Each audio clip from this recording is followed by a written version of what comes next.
नमस्कार। आज हम फॉरएवर लिविंग प्रोडक्ट से जुड़े एक बड़े सवाल को समझने की कोशिश करेंगे।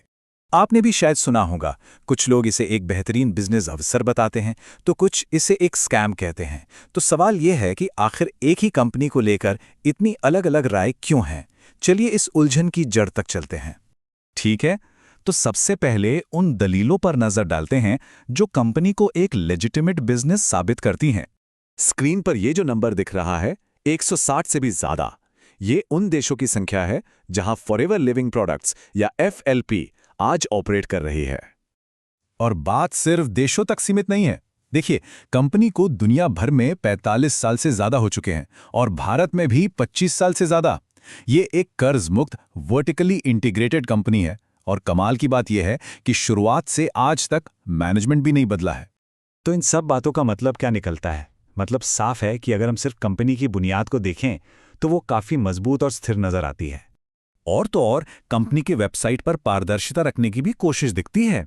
यहाँ पॉलिसी, इनकम डिस्क्लोजर और दूसरे लीगल डॉक्यूमेंट्स सब कुछ पब्लिक के लिए मौजूद है।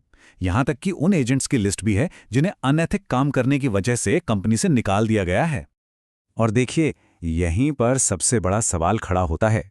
अगर कंपनी की संरचना इतनी मजबूत है, सब कुछ इतना पारदर्शी है, तो फिर ये धोखाधड़ी वाली बात आती कहां से है? इसकी कोई और वजह होनी चाहिए, है ना? तो चलिए अब इस पहेली की जड़ तक पहुंचते हैं। आखिर असली प्रॉब्लम है क्या? यहां एक बहुत ही जरूरी बात सामने आती है। बताया जाता है कि दिक्कत खुद कंपनी में नहीं, बल्कि उसके कुछ इंडिपेंडेंट डिस्ट्रीब्यूटर्स के काम करने के तरीके में है। मतलब प्लेटफॉर्म और उसे इस्तेमाल करने वाले लोग, ये दो अलग-अलग चीजें हैं। ये स्लाइड इस फर्क को बिल्कुल साफ कर देती है। एक तरफ है कंपनी की प्रोफाइल, जो कागजों पर स्थिर, पारदर्शी और व्यवस्थित दिखती है, और दूसरी तरफ है जमीनी हकीकत वाले तरीके, जो अक्सर दबाव डालने वाले, अस्पष्ट और पुराने किस्म के होते हैं। इन्हीं तरीकों की वजह से लोगों को ठगे जाने जैसा महसूस होता है। पहले तो झूठे सपने दिखाए जाते हैं कि रातों रात अमीर बन जाओगे, फिर इमोशनल प्रेशर बनाया जाता है, और असली बातें जैसे कि असल लागत और मेहनत, वो तब तक छुपाई जाती हैं जब तक कोई कमिटमेंट न कर दे।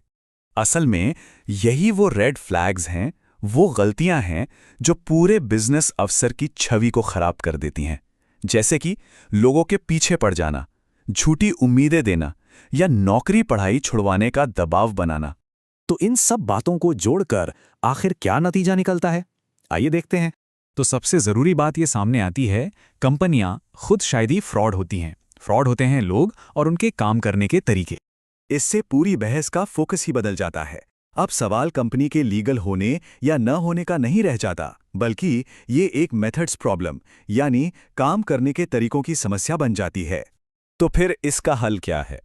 हल है काम करने के तरीके में एक बड़ा बदलाव लाना।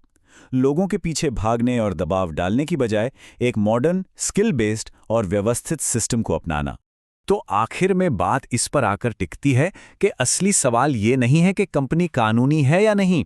असली सवाल यह है कि काम करने के लिए सही तरीकों और सही लोगों की पहचान कैसे की जाए।